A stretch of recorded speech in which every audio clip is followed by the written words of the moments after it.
Well, it's the night of the municipal election in Toronto, and for the past couple weeks, all we've heard are the candidates ranting on about this and that and this and that. Isn't it time that someone else had their say?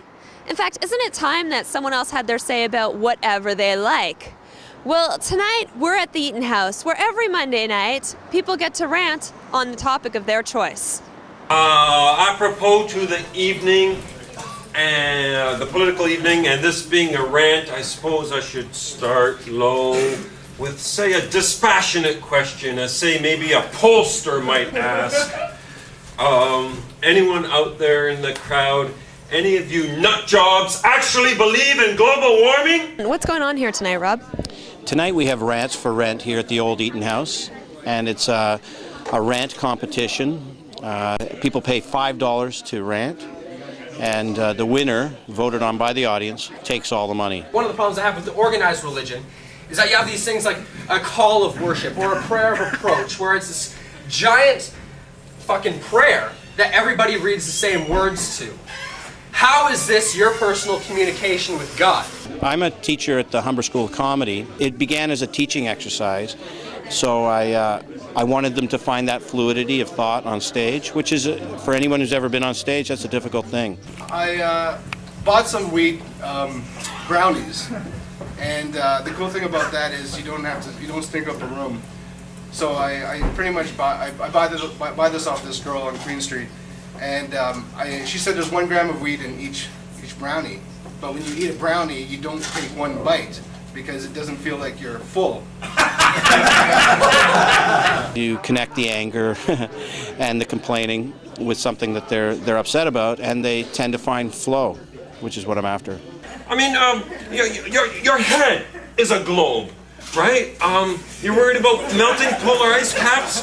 Well, how would you like it if on your crown and chin there was frost? It ain't good, right? Polar ice caps, what I'm saying now is, are way overrated. That's all. We're here developing material in a sort of fun, seemingly angry atmosphere, but it's not really. There's a lot of people, there's been crying, there's been lots of emotions. I was in a band a while ago and the same shit happened, you know. I was trying to be like a Jonathan Davis, you know, like boom, that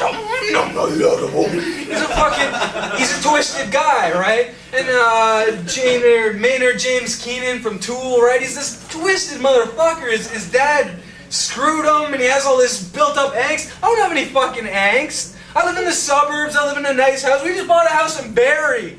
And Barrie, like, not the shitty part of Barrie, the nice part of Barrie. I have a driveway that's fucking huge. I'm putting in a pool. A new pool. A better pool. What does that tell you?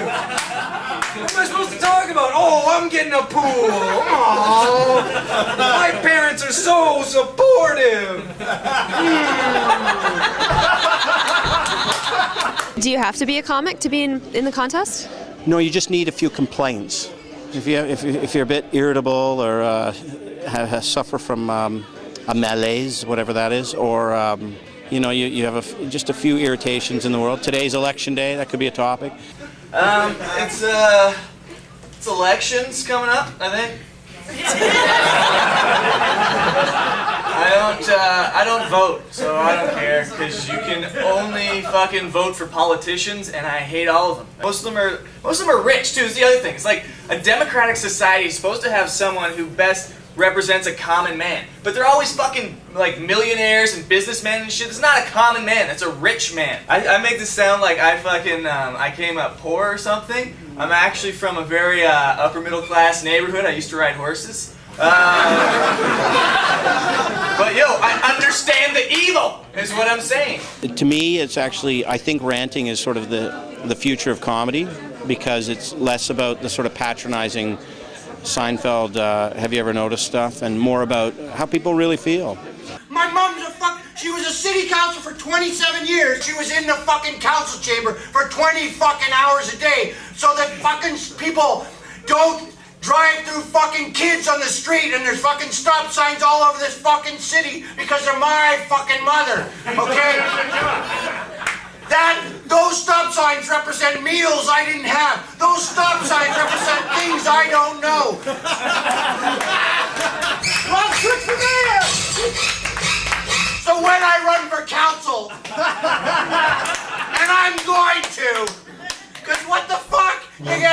money, you get elected and they can't get rid of you for 3 years. If you could do that, oh fuck, that'd be glorious. That's almost like getting tenure at fucking Humber. I wonder what that means. Bring it on, baby!